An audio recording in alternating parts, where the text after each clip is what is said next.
Module 6 is about that age-old question and controversial question: how much should government be involved in the economy? Well, everybody agrees that government should be involved in cases where there are public goods or externalities and market concentration. Government should provide public goods such as national defense.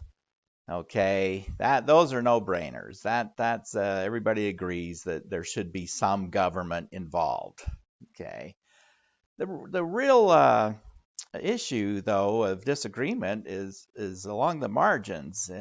How much should government be a participant rather than just a referee? You know, some people believe that the refs should actually start playing, start making some tackles, and start, you know, throwing some blocks there on the football field, not just refereeing, being the rule enforcer. So make the rules and enforce them, but should they be playing? And how many rules? Um, you know, if you make too many rules, using, say, football as an example, if you make too many rules for any sport, it becomes bogged down. It's not going to be any fun to play or to watch if there are too many rules.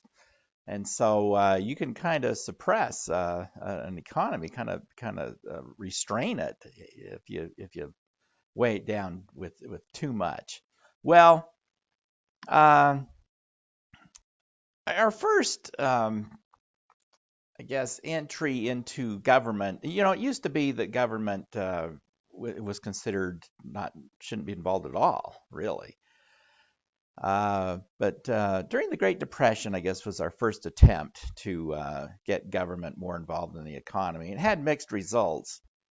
The New Deal during the Depression, President Roosevelt got involved with a lot of programs that did a great job of providing relief and of pain and suffering from loss of employment and people going hungry. So it got an A on that aspect. But as far as economic stimulus, not so much. It got a lot lower grade. The Great Depression lasted a lot longer than it needed to last.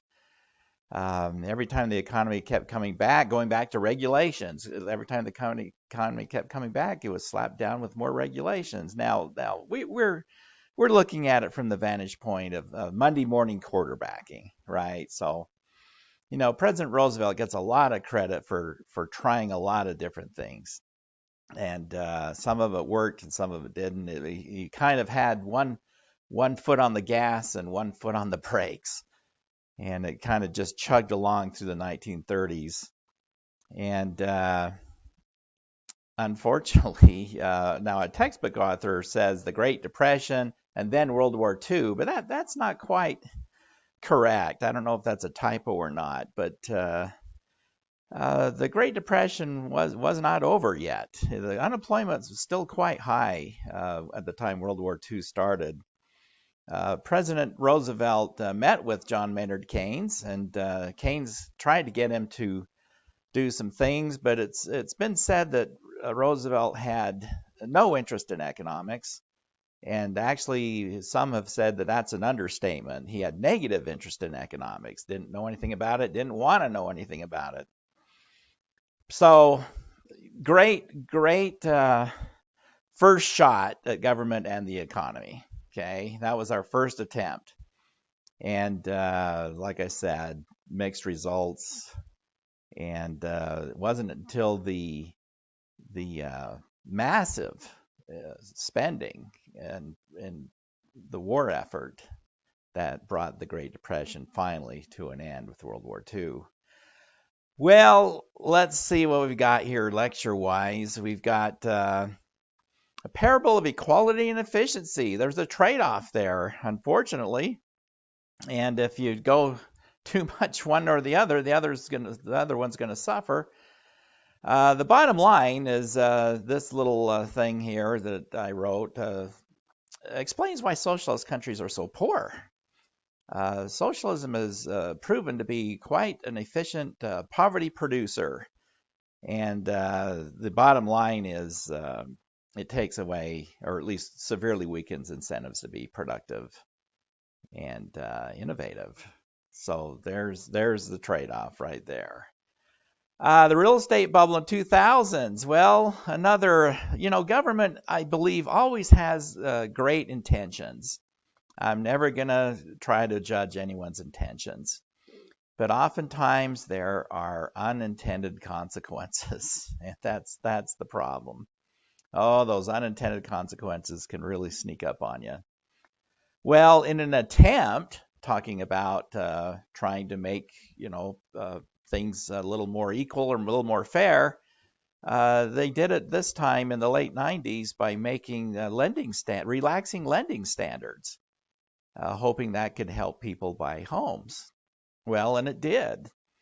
But the reason those lending standards were there is because long experience by financial analysis revealed that anything below those standards meant that people couldn't repay their loans. And so there's this fueling of demand for homes, and it blew up the prices of homes. And anyway, sometimes the government does a great job, but when they get outside their basic role of externalities and public goods and market concentration, they're treading on thin ice, it seems. And this was one of them. Now here we've got a lot of video lectures. This one's kind of humorous. Now it's been, okay, so government makes the rules, they enforce the rules, but sometimes they abuse their power. The age-old question is, who regulates the regulators? Because sometimes those regulators have cushy jobs waiting for them when they get out of government service. Oh yeah, cushy jobs from the very people they've been regulating.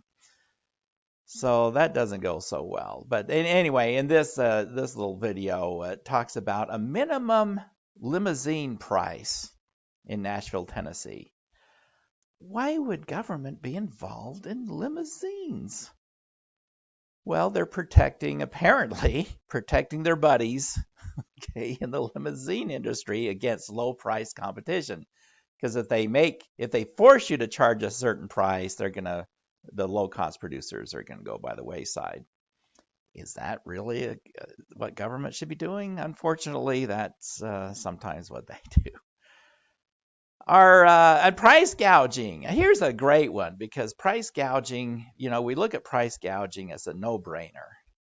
Well, sure, that's wrong. That's wrong. Well, maybe so under normal conditions, but in the cases where there's a natural disaster, if you don't allow the prices to adjust, you're actually hurting the very people you're trying to help. Because the fastest way to get emergency supplies into those areas is to allow the prices to adjust. In this video, there's a story of a man who was taking generators in the Mississippi hurricane. People desperately needed generators. And he was just one guy. And of course, his costs were quite high, but he's willing to do it. And he took it down there thinking he was a hero, and he was. People wanted to buy him. Guess what? He was arrested, and the generators were put in storage. Nobody got them. Now, did anybody benefit? No. Okay, so yeah, it's counterintuitive, but you're making it worse by, you can't.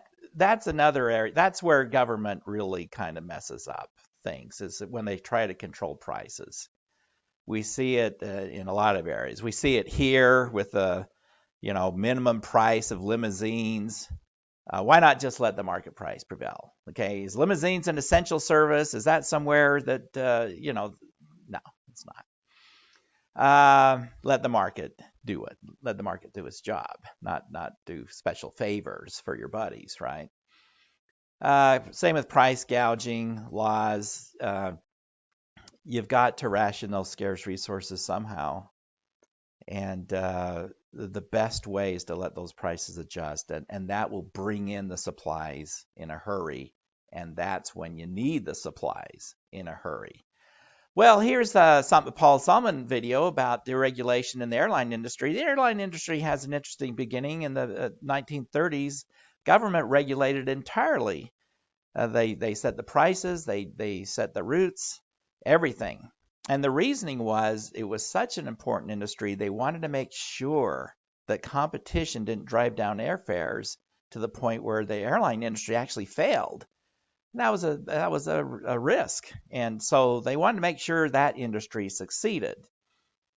And by the 1970s, President Carter realized that, okay, that reasoning, the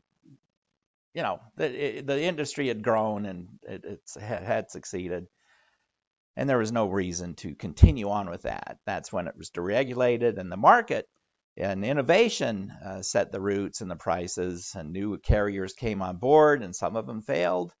Airlines got more efficient, they got cheaper, and back in the old days when they couldn't compete on price, this is kind of humorous, but they would used to compete on other areas, such as the meals.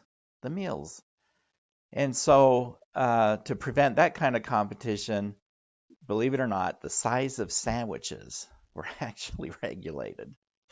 Everything was regulated. Okay, getting a little bit into economic systems. Private property is actually is critical to economic growth. Well, think of it this way: how many people would plant 1,000 acres of corn if anybody could just come along and harvest it in the fall? If you don't have private property rights over your production, it's going to severely hamper it. And this tells the story of the Pilgrims, how they nearly starved when they had a collective society, but when private property was implemented, they not only had enough to eat, but they had enough to export.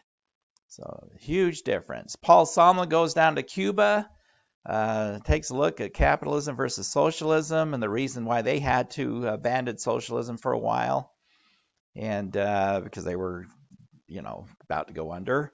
And Sweden was a socialist, essentially a socialist country back in the 1970s and 80s.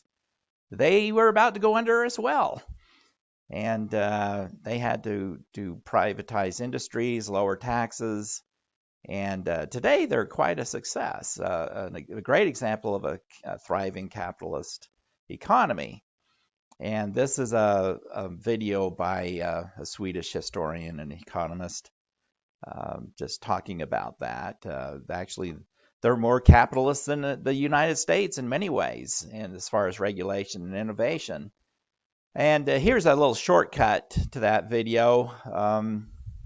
This one's kind of long. This one's kind of short, but he marvels that so many people in the U.S. think Sweden's still a socialist economy. They were in the 70s and 80s, but far from that today. Well, what else we got here? We've got, and by the way, in the talking of potential typos in the book, there's the part where at the appendix. First of all, we're not going to do the appendix. Don't worry about the appendix. The appendix states, what does it say? It says delving deeper into macroeconomics. Okay. It should say delving into microeconomics. Everything we've done so far is microeconomics, and pretty much throughout the course. Macroeconomic, we do have a course in macroeconomics, Economics 203, but this course is a course in economic issues. So we're studying a little bit of micro. You have to study microeconomics to understand any economics. When you take macroeconomics, the first few chapters are microeconomics, so you can understand the macro. Everything's based on microeconomics. So the next few chapters in the book are macroeconomics. We're not going to do that part. We're going straight to some more economic issues, financial markets, international economics, labor markets, all that stuff. So don't worry about the appendix. We're not going into that. But just know that it's micro. Just so you know what. I don't know how that got by the editors, but it should say delving deeper into microeconomics. Okay, homework. Well, we got the usual, here, and we've got Economics USA. We've got a couple of videos, and the same deals before, the same number of cases, just 2 and 3 in this one, and number 3 in this one. This one, the case you're going to look at talks about rent control. Now, we talked about socialism being a very efficient producer of poverty. Well, as one economist stated, with rent control, if you want to destroy a city, rent control does it about as good and quickly as anything else. And one economist there in the video says it's hard to tell the difference between a city that's been rent controlled and one that's been bombed. And again, the reason is if you take away the incentives, if you keep those rents down, eventually landlords are going to abandon their property, which they did in New York City on many occasions, and or they're going to convert them into condominiums and a number of other things, so that the housing starts to dry up and homelessness increases. Talk about those unintended consequences. Again, it seems good on the surface. Those unintended consequences can come out and grab you. Okay, well, that's it for this chapter. I know I've rambled on a little bit long on this one, but we'll see you back in Module 7.